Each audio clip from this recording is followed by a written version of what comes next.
जालना कृषी उत्पन्न बाजार समितीचा किती हा निष्काळजीपणा। शौचालयाचे सांडपाणी मोकळ्या प्लॉटमध्ये आठवडा उलटूनही प्रशासनाचा मूकबधीर कारभार।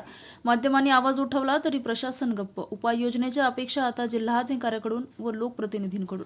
मराठवाड्यातील अग्रगण्य म्हणून ओळख असलेल्या जालना कृषी उत्पन्न बाजार समितीत मूलभूत सुविधांकडे होत असलेल्या दुर्लक्षाचे धक्कादायक चित्र समोर आलं आहे।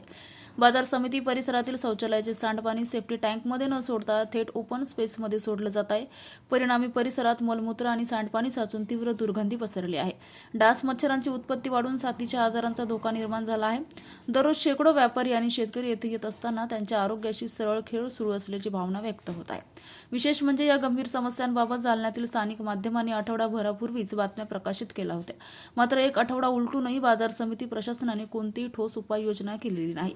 माध्यमांच्या बातम्यांची दखलही न घेता प्रशासनाने अक्षरशः निर्गट्ट भूमिका घेतल्याची चर्चा सुरू आहे।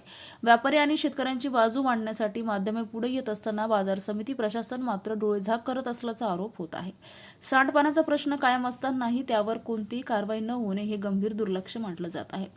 बाजार समिती प्रशासनाकडून उपाययोजनाची अपेक्षा जवळपास मावळली असून आता जिल्हाधिकारी तसेच आमदार खासदार यांनी स्वतः लक्ष घालून व्यापारी आणि शेतकऱ्यांच्या समस्यांकडे गांभीर्याने पाहावा अशी मागणी जोर धरत आहे।